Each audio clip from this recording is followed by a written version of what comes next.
बारिश में गरीब का ट्रेन घर।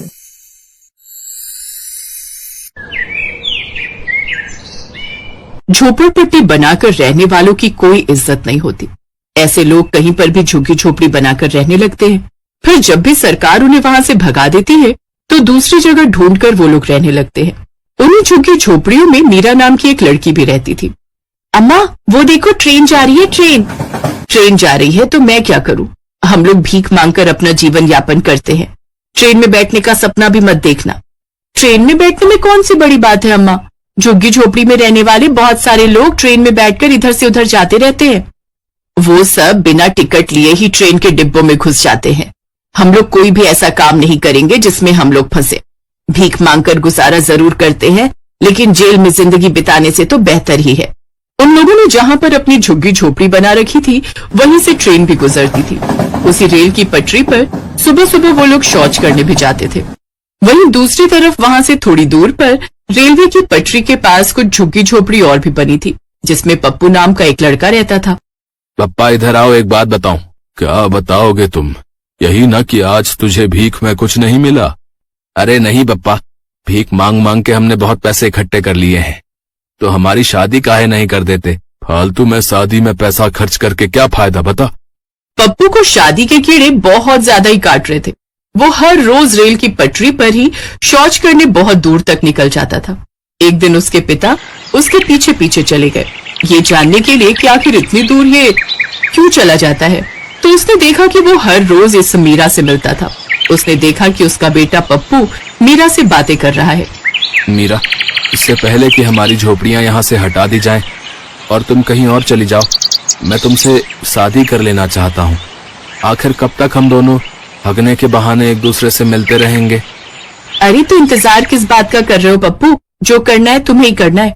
तुम मेरे परिवार से बात कर लो और शादी कर लेते हैं। पप्पू जैसे ही वापस आने के लिए मुड़ा, वैसे उसका पिता भी वहां से भाग गया और भागकर सीधा अपनी झोपड़ी में आकर बैठ गया। पप्पू, अब मुझे समझ आ गया है कि तू मुझसे शादी के लिए रोज रोज क्यों कहा करता है। इतनी दूर तू सुबह हगने के लिए नहीं जाता था, बल्कि अपनी होने वाली बीबी से मिलने जाता था, है कि नहीं? अरे बप्पा, तुम तो बिल्कुल अंतर्यामी निकले। जब आप सब कुछ जान ही गए हो तो जल्दी से चलो, मैं आपको मीरा के परिवार से मिलवा देता हूँ और हम लोगों की शादी तय कर दीजिए। देखो पप्पू, शादी में बहुत पैसा खर्च होता है। हम लोग भिखारी हैं और जिस लड़की से तू शादी करना चाहता है ना, वो भी भिखारी ही है। अरे कैसे होगी शादी बता? वैसे ही जैसे आपने शादी की थी। शादी के समय आप भी कहीं के महाराजा नहीं थे, हैं?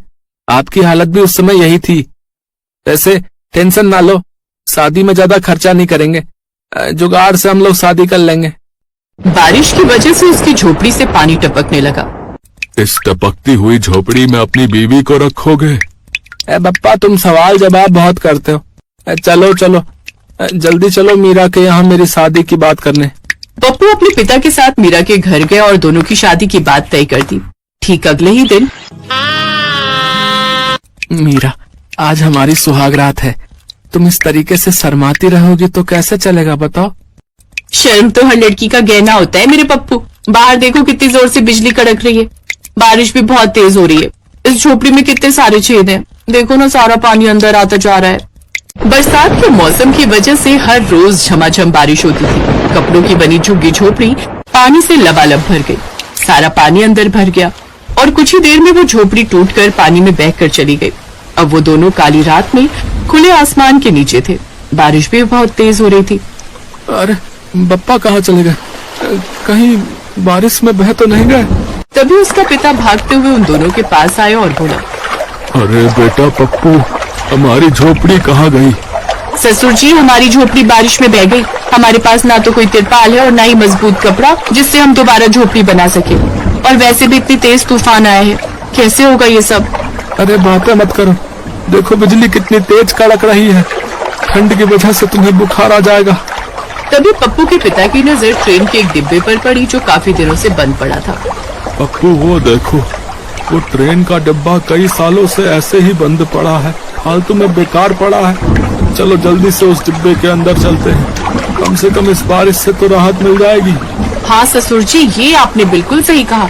हम लोग बचपन में इन्हीं ट्रेन के डिब्बों में छुपकर खेला करते थे, कभी कभी तो सो भी जाया करते थे। चलिए जल्दी चलिए, इस बारिश की वजह से तो हमारी सुहागरात भी अधूरी रह गई। अरे मीरा, कम से कम अपने ससुर जी के सामने ऐसी बातें मत करो। इतनी तेज बारिश में मुझे कुछ भी समझ में नहीं आ रहा है कि कौन ससुर है कौन पति। जल्दी चलो। वो लोग उसी रात में उस ट्रेन के खाली पड़े डिब्बे में चले गए। वहां पर उन्हें थोड़ी राहत मिली, क्योंकि लोहे का पूरा डिब्बा था जिससे पानी अंदर आने का सवाल ही पैदा नहीं होता। तुम लोगों ने अपना सामान तो उठा लिया था ना? हाँ पापा, हम सारा सामान ले आए हैं। आप चिंता न करो, आपका सामान भी हम लोग उठा लाए हैं।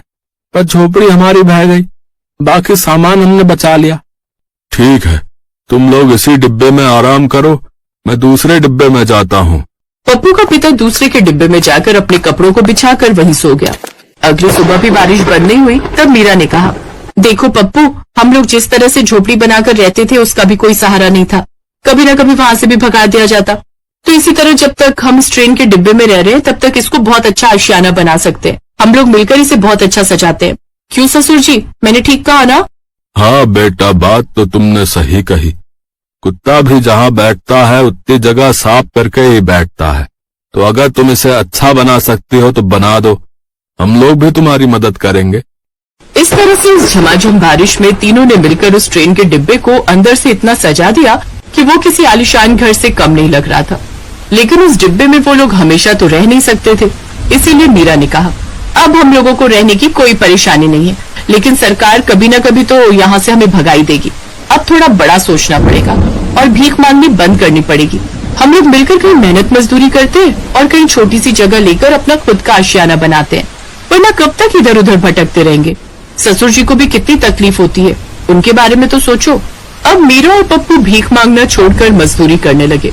उन्होंने अपने पिता को काम करने के लिए और भीख मांगने से मना कर दिया। 6 महीने तक वो लोग उसी ट्रेन के घर में रहे और कुछ पैसे इकट्ठा करके उन्होंने छोटा सा खेत खरीद लिया, क्योंकि खेत की जमीन सस्ती मिलती थी। लेकिन अगले दिन वहां पर सरकार के कुछ लोग आए और उस ट्रेन के घर से उन्हें भगा दिया। बप्पा, तुम चिंता मत करो, मीरा की वजह से ही हमें कुछ बड़ा सोचने का मौका मिला।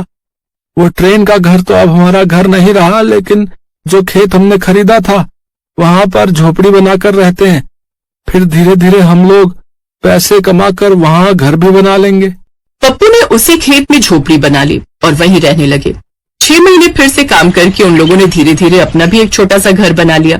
अपना घर बनाने के बाद पप्पू वही पुरानी झुग्गी झोपड़ी वाले इलाके में आया और सभी को सीख दी कि हमेशा भीख नहीं मांगनी। मैं भी तुम लोगों की तरह भिखारी ही था। तुम सभी लोगों ने मेरी शादी में प्लास्टिक के ड्रम बजाकर हमारी शादी कराई थी। मेरा भी कर्तव्य बनता है ना कि तुम लोगों को अच्छी सीख दूं।